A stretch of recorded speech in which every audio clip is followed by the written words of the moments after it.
সুপ্রিয় দর্শক মণ্ডলী, আসসালামু আলাইকুম। আশা করছি আপনারা সবাই অনেক ভালো আছেন, সুস্থ আছেন। তো আমি বাংলাদেশ থেকে জাকিয়া সুলতানা বলছি। তো আজকের পর্বে আমি আপনাদেরকে তিনটি রেসিপি তৈরি করে দেখাবো। আর প্রত্যেকটা রেসিপি এতটা ইউনিক আর এতটা সুস্বাদু, আমরা বাড়িতে অহরহ এই রেসিপিগুলো তৈরি করে খেয়েছি এর আগে। আর আজকে প্রথমে যে রেসিপিটা দেখাচ্ছি এটা হচ্ছে 30 বছর আগেকার এক রেসিপি। এটা আমার মায়ের কাছে আমি 30 বছর আগে এই রেসিপিটা প্রথম শিখি। তো সেই রেসিপির জন্য লাগছে কাঁঠালের বীজ। কাঁঠাল বের করে খেয়ে নিয়েছি কাঁঠালটা, আর তার বীজটা এরকম শিলপাটায় আমি বেটে নিয়েছি। প্রেশার কুকারে কিন্তু আগে সিটি দিয়ে সেদ্ধ করে নিয়েছি, তারপরে শিলপাটায় বেটে নিয়েছি। চাইলে আপনারা মিক্সিতেও কিন্তু এরকম দুধের সঙ্গে একটু একটু করে লিকুইডের মতো করে একটা পেস্ট তৈরি করে নিতে পারেন। মিক্সিতে বাটার জন্য পানি দিতে হয়, সেক্ষেত্রে পানি না দিয়ে দুধ দিবেন, তাহলে রেসিপিটা খুব ভালো হবে। তো এখন সব কিছু আমি একটুখানি দুধ দিয়েছি, এখানে 1 কাপ মতো দুধের মালাই দিয়েছি, দিয়ে খুব সুন্দরভাবে এটা একটু মিশিয়ে নিলাম। দলাটা ভাঙিয়ে নিয়েছি হাত দিয়ে, আর তার সঙ্গে পরিমাণ মতো চিনি মিশিয়ে দিলাম। এই রেসিপিটাতে কিন্তু বেশি একটু চিনিই লাগে, আপনারা চেখে অবশ্যই দিবেন। চিনি যখন মিষ্টি মনে হবে তখন আপনারা সেই অনুযায়ী তৈরি করে নেবেন। তো প্রথমেই দেখতে পাচ্ছেন এখানে একটুখানি সয়াবিন তেল দিয়েছি, আর এখানে 2 টেবিল চামচেরও কম হবে, ওই 1.5 টেবিল চামচ পরিমাণ একটুখানি ঘি দিয়েছি, সাদা এলাচ, দারুচিনি আর তেজপাতা দিয়েছি।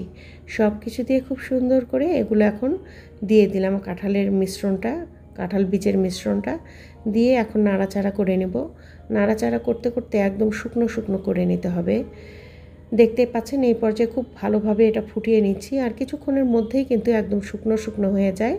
খুব বেশি সময় কিন্তু লাগে না, খুবই সহজ আর খুবই সুস্বাদু। বিশ্বাস করেন, এই বরফিটা যদি বা সন্দেশ বা মিষ্টি বা হালুয়া, আমি যেটাই বলি না কেন, কাঁঠাল বীজের এটা যদি একবার খান, আপনার অন্য কোনো মিষ্টি জাতীয় খাবার খাওয়ার আগে এটার কথাই বারবার মনে পড়বে যে আমি একটা মিষ্টি খেয়েছিলাম, এতটা সুস্বাদু, আপনার জিভে লেগে থাকবে এর স্বাদ। তো দেখতে পাচ্ছেন আমার যখন হয়ে গেছে, মণ্ডটা খুব সুন্দরভাবে তৈরি হয়ে গেছে, আঠালো হয়ে গেছে, একদম কড়াই থেকে ছেড়ে আসতে চাইছে, সেই পর্যায়ে আমি নামিয়ে ঠান্ডা করে নিয়েছি।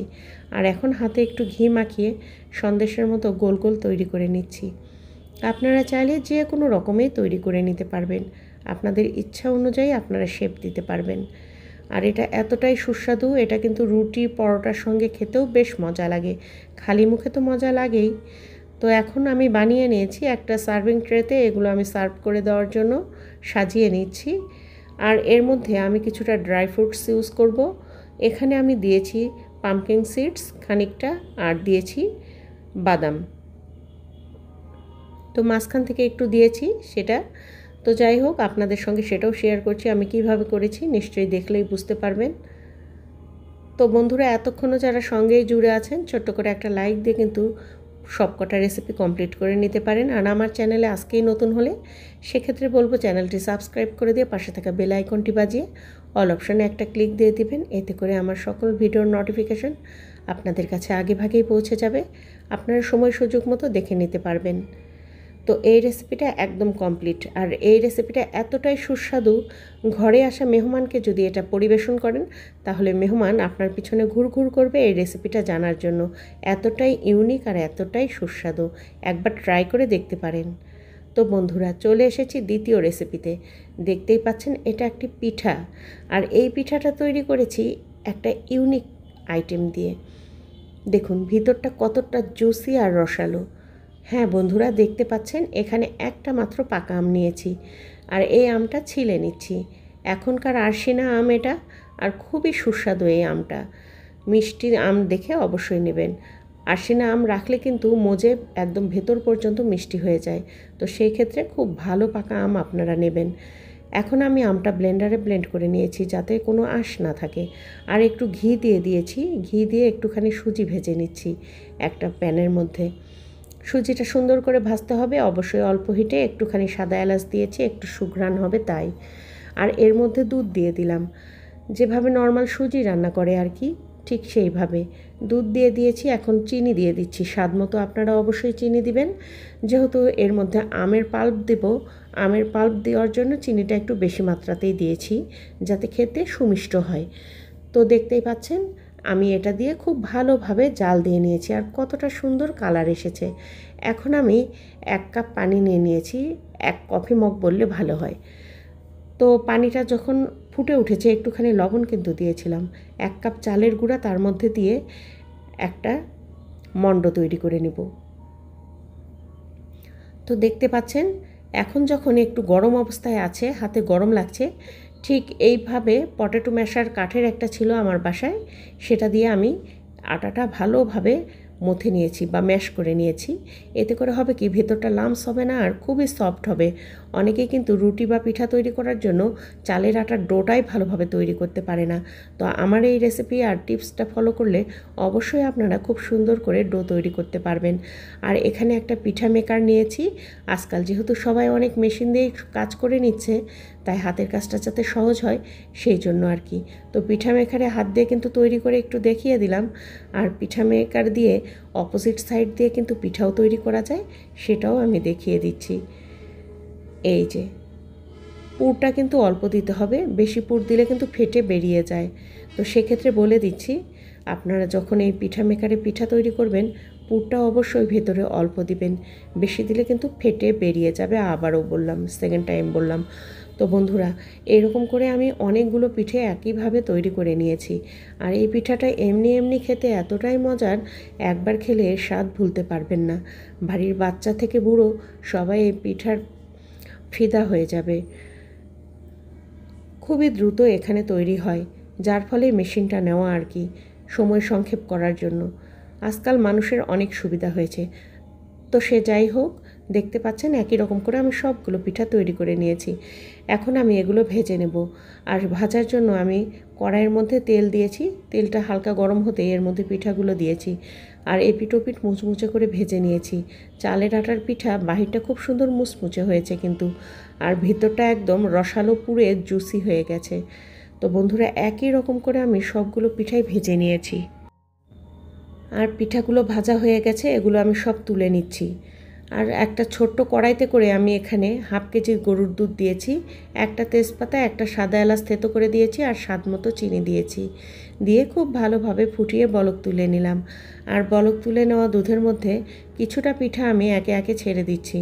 অর্ধেকটা পিঠা রেখেছি শুধু মুখে খাওয়ার জন্য, আর অর্ধেকটা দুধের শিরায় ভিজিয়ে নিচ্ছি।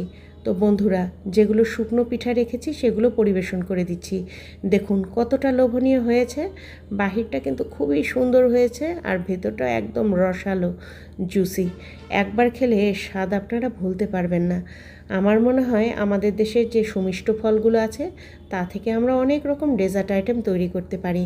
এই দুটো আজকে তারই নমুনা দেখালাম। তো বন্ধুরা, একই পিঠার আমি দুইটা প্রকারভেদ আপনাদেরকে দেখিয়ে দিয়েছি। আশা করছি এই রেসিপিটাও আপনাদের কাছে খুবই ভালো লেগেছে। আর একটু পরিবেশন করে দেখাচ্ছি, দুধে ভিজে কিছুক্ষণ পরেই পিঠাগুলো একদম রসালো আর টইটুম্বুর হয়েছে। দেখুন এটাও কতটা লোভনীয়। তো বন্ধুরা, চলে এসেছি তৃতীয় রেসিপিতে। তৈরি করে দেখাবো সুস্বাদু স্ন্যাক্স। আর এই নাস্তাটা এতটাই মজার, আপনার মুখের রুচি একদম ফিরিয়ে আনবে। একবার ট্রাই করে দেখবেন। তো বন্ধুরা, যার জন্য আমার প্রথমেই এটা উপকরণগুলো দেখিয়ে দিচ্ছি। প্রথমেই একটা ডিম ভেঙে নিয়েছি, আর সৌভাগ্যবশত ডিমটার ভিতর 2টা কুসুম ছিল। তো দেখতেই পাচ্ছেন এই ডিমের মধ্যে আমি আটা দিয়ে দিয়েছি, আর কিছুটা এখানে দিয়ে দিচ্ছি বেসন, আর তার সঙ্গে হলুদ, লবণ, মরিচ, আদা, রসুন, জিরা বাটা, আস্ত জিরা এগুলো দিয়ে দিচ্ছি। এই উপকরণগুলো আপনারা ইচ্ছা মতো কম বেশি করে নিতে পারেন। তো অল্প অল্প করে পানি দিয়ে এখন ডো থেকে একটা বেটার তৈরি করে নেব। দেখতে পাচ্ছেন এই শুকনো উপকরণগুলো দিয়ে খুব অল্প অল্প করে পানি দিতে হবে, যেহেতু আগে ডিম দিয়েছি তাই পানিটা খুব বেশি পরিমাণ লাগবে না। এগুলো সুন্দর করে একটা বেটার তৈরি করে নিলাম। আর এই বেটারের ঘনত্বটা ঠিক এরকম হবে, দেখে নিশ্চয়ই বুঝতে পারছেন আমি কীরকম করে তৈরি করেছি।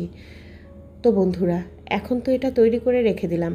আর এখানে আমি একপাশে কিছুটা আলু ভর্তা করে নিয়েছি, ঝাল লবণ দিয়ে পেঁয়াজ মরিচ দিয়ে আমরা হরহামেশা যেভাবে ভর্তা তৈরি করি আর কি।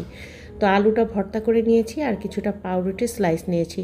এটা খুব ছোট ছোট পাউরুটির স্লাইসটা একদম মোড়ের দোকান থেকে কিনে এনেছি। এটা স্যান্ডউইচের বড় পাউরুটির স্লাইস নয়। ছোট পাউরুটি স্লাইস পেয়েছি, সেটাই এনেছি, সেটা দিয়েই তৈরি করে দেখাচ্ছি। আসলে এই রেসিপির জন্য কেমন পাউরুটি নিলেন সেটা কিন্তু মোটেই ম্যাটার করে না। তো এরকম করে ভিতরে আলু ভর্তার পুর হিসাবে আলু ভর্তাটা দিয়ে সুন্দর করে আরও একটা পাউরুটি উপর থেকে দিয়ে ঢেকে দিচ্ছি বা কভার করে দিচ্ছি। তো দেখতে পাচ্ছেন সুপ্রিয় দর্শক, হাত দিয়ে এরকম করে চেপে চেপে আটকে দিচ্ছি যাতে খুলে না যায়, পড়ে না যায় ভিতরের পুরটা। তো আমি একই রকম করে সবগুলো নাস্তাই কিন্তু তৈরি করে নেব। তো বন্ধুরা, এই নাস্তাটা তৈরি করা খুবই সহজ, দেখতেই পাচ্ছেন। ভেতরে শুধু আলুর পুরটা দিতে হবে। আপনারা এই ঝাল মশলাটা কিন্তু ইচ্ছামতো দিতে পারেন। ঝাল বেশি খেতে চাইলে সেক্ষেত্রে ঝাল বেশি দেবেন, আর কম খেতে চাইলে সেক্ষেত্রে ঝালটা একটু কম দেবেন। তবে বাচ্চাদের ক্ষেত্রে খুব বেশি ঝাল না দেওয়াই ভালো। এখন আমি সবগুলো রেডি করে নিয়েছি। এখন বেটারের মধ্যে একটা একটা করে নাস্তা চুবিয়ে নিচ্ছি, আর কড়াইয়ের মধ্যে কিন্তু তেল গরম করে নিয়েছি। তেলটা যখন মিডিয়াম গরম হয়েছে তখন আমি এর মধ্যে নাস্তাগুলো দিয়ে দিয়েছি। তো বন্ধুরা, এরকম করে নাস্তা তৈরি করা কিন্তু খুবই সহজ আর খুবই দ্রুত হয়ে যায়। সামান্য কিছু উপকরণেই এই নাস্তাটা তৈরি করা এতটাই সহজ আর এতটাই সুস্বাদু। বাচ্চারা কিন্তু অনেক সময় ভাত খেতে অসম্মতি জানায়, কিংবা অসুস্থ রোগী, কিংবা বাড়িতে ভাত খেতে ইচ্ছে করছে না, এরকম বড়রাও হতে পারে, শুধু বাচ্চা নয়। সেক্ষেত্রে কিন্তু এইরকম নাস্তা তৈরি করে নিতে পারেন। খুবই অল্প সময়ে অল্প উপকরণে পেট ভরে যাবে এমন সুস্বাদু নাস্তা। বিকালে চায়ের আড্ডা কিংবা সকালের ব্রেকফাস্টেও হতে পারে এটা দুর্দান্ত। বাচ্চাদের স্কুলের টিফিনেও এরকম নাস্তা একেবারে লোভনীয়, কাড়াকাড়ি পড়ে যাবে। তো বন্ধুরা, টিফিন বক্স কিন্তু একটাও ভর্তি আসবে না, সব খালিকে খালি চলে আসবে। একটা কেটে দেখাচ্ছি ভেতর থেকে কতটা সুন্দর হয়েছে। তো বন্ধুরা, এই ছিল আমার আজকের তিনটা রেসিপি আপনাদের সঙ্গে শেয়ার করা। আশা করছি আজকের রেসিপিগুলো ভালো লেগেছে। ভালো লাগলে চ্যানেলের সাথেই থাকবেন। আবারও চলে আসবো নতুন কোনো রেসিপি নিয়ে। আল্লাহ হাফিজ।